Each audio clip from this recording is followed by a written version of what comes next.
Dito latang-lata ako katatapos ng aking torture. Payatot. Payatot pa, oh. Nakatsinelas. Sa kwanto. Sa safe house. Sa Pasig. Safe house yan. They call it a safe house. Okay. It's a torture chamber. Parang, di ba, mga buildings yan eh, na mga na-occupy nila. Tapos dyan sila magto-torture. Ay, grabe eh. Can you recall? Oh, yeah. Grabe talaga kasi nagpiring sa amin. Una, ako kasi yung naging bitag eh. Kasi umuwi ako sa bahay. Siyempre, hindi mo dapat ginagawa yun. Umuwi ako sa bahay. Siyempre, kasi may pamilya naman ako. Doon ang pagkakamali. Na-trace na kami. Tapos, nung punta kami sa Paranaque, nandun lang kami. Naupo kami. Pero naka-surveillance na. Sunod-sunod na kami. Nakaupo kami dun sa restaurant. Lumapit. Dahan-dahan lang kayo. Everything is okay. Sige, quietly. Hali kayo, hali kayo. Eh, ang daming mga tao. Just follow us. Si Major Esguerra yun. Kami Esguerra. Kilala mo? Oh, di tumindig na siya. Di ba chinito na malaki yung tao? Oh my God. Kako ay underground na kami noon. Yun. Tapos kinuha na kami. Tapos pagdating sa kotse, piring na. That was it. Sinawakan ako ni James kasi si James ang nasa tabi ko. Parang ginaganon lang niya ako. Lang. Pero yun ang simula. Tapos dinala kami sa ewan ko kung saan. Yung pala Pasig. Sa Pasig, tawag mo rito, safe house. They call it a safe house. Tapos pagdating doon, hiwalay na kami. Tapos yun na, interrogation na. Pinainom ako ng beer, ayoko uminom ng beer to relax me. Di syempre ayoko, malay ko kung so tapos kung ano yung pinagsasasabi sa akin. Ang mahalagang natatandaan ko, dito, sa kwartong ito, nakakulong ka. Walang nakakaalam na narito ka. Kahit si Marcos, hindi alam. At kung may connection ka kay Marcos, malas mo na lang. Baliwala yun. Mga ganyan. Ganon ang kanilang mga sinabi. Baliwala yan. Ano man ang connect mo sa itaas, baliwala yan.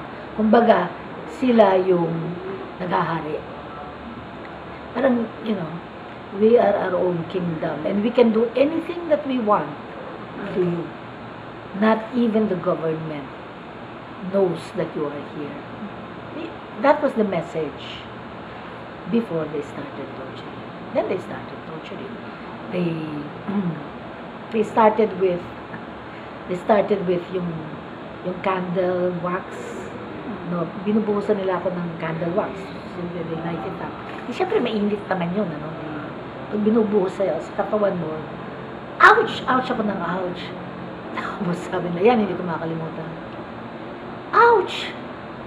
Ang sosyal naman ito. Pa-ouch, ouch pa. Makamasa kunwari. Siyempre, dapat pag nasasaktan ka, aray! Ganun. Hindi ko makalimutan. Siyempre, gusto kong tumawa, pero torture ka, hindi ka naman dapat tumawa. No? Anachronistic yun, hindi ka dapat tumatawa. Lagi ko kinakwento. Yun lang, yun yung first. Yun. Tapos, tanong. Tapos simula na, inubaran ko na. Yun. Hindi ka sumasagot. Wala kang sagot. Inubaran ko na. Okay, hindi ka pa sumasagot. So, sinimulan na akong sasakalin. Kuha ng belt. Hindi ka pa sumasagot. They were asking questions. Kasi di underground kami. Di pa na yung mga crazy, yung question, nasa yung mga kasamahan nyo? Di invento ako ng mga pangalan. Pinuntahan nila, nagbigay ako ng address. Di mali. Bumalik sila. Lalong nagalit, lalong nagpikon. Kasi mali-mali yung address na binibigay ko. Tapos, Imelda. Sino si Imelda? Yung pala yung mga kasamahan kong tinotorture, sabi nila, ang pangalan ko Imelda. Hindi ko naman alam yun. Hindi naman Imelda yung pangalan ko. Hindi Eugene, hindi rin yung pangalan. Imelda. Sino si Imelda?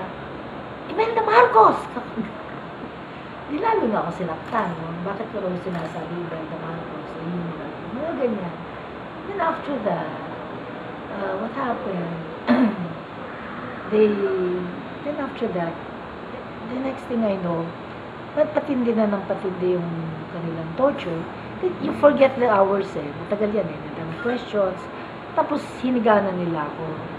Yung tawag mo rito, actually it's modified hindi naman siya water cure.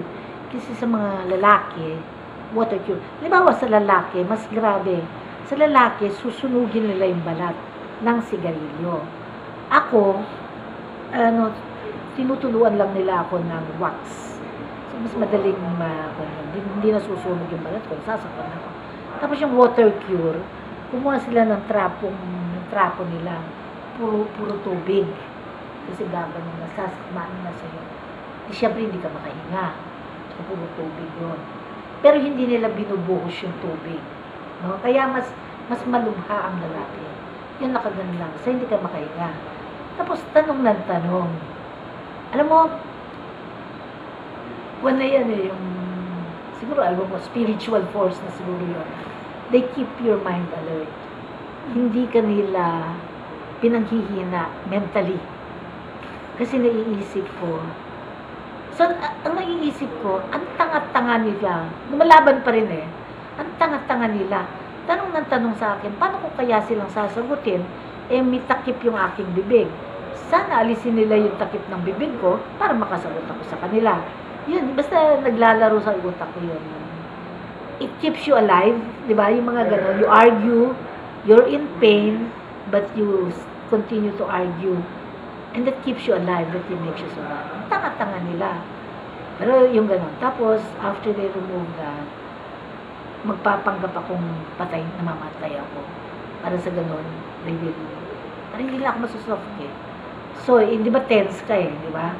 So, mararamdaman nila yung tension mo. So, ang ginawa ko, yung kunwari, pay na ako, tapos nagganon na ako, I pretended I was dying. Wala naman silang ginagawa. They just kept on na ginaganon ako, sinusuffocate ako, hindi ako makahinga. Because they knew yung intensity kung mamamatay ka ba o hindi. Kabisado na nila dahil they're masters at the torture game, di ba? Yung gano'n. Then after that, yun, then the worst part, nakahubad na ako. Then they started tying my fingers, yung wires na. My fingers, tsaka yung sa talampakan ko, pinuno ng wire. Para yung buong katawan ko, kinuryente. Tapos, they just kept on, increasing the voltage. That was horrible. That was really horrible. And I was screaming. Really screaming. And I knew they were increasing the voltage. And they would ask questions. And then you could only scream. How can you answer questions? And you didn't know what the questions were. They were just asking questions. And then you scream, and then they increase the voltage, and they increase the voltage, and they increase the voltage. And you were just screaming and screaming and screaming. In pain. The madres, they asked me, were you ready to die then? No, I said, I was not thinking of dying. I was fighting for life. Yung parang martyr ka na, mamamatay ka na, I'm doing this for my country. Did that ever occur to you? No, sabi ko. My instincts were, I was just fighting for my life. And I was in extreme pain. And that went on and on. I don't know how long that voltage was. Tapos pahinain mo lang, pas palaksin. I don't know. That was the most horrible. Then after that, wala na. Di na ako I was in tremor. My body was physically traumatized. And I was trembling. I had no control over my body. And I was just trembling. Talagang I lost control. I was just trembling. Physically trembling. And then they put me on a kuchon. Smelly kuchon. It smelled of their sweat. Yung ginagamit siguro nila sa kanila natutulog. I really hated them. And I could smell their sweat. But, yun. I was just trembling for I don't know how long. I could not control myself. And then they played revolutionary songs. They played songs of love of country. Imaang masama salamat. Ang siyang tunay na bayani. to taunt you, to mock you. So that while you're in extreme pain, ayan ang mapapala mo. Oh, mahal mo ang bayan mo. Mahal mo ang masa mo.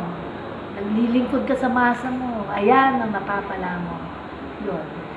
It's a mockery. It's a mockery to dehumanize you. Diba?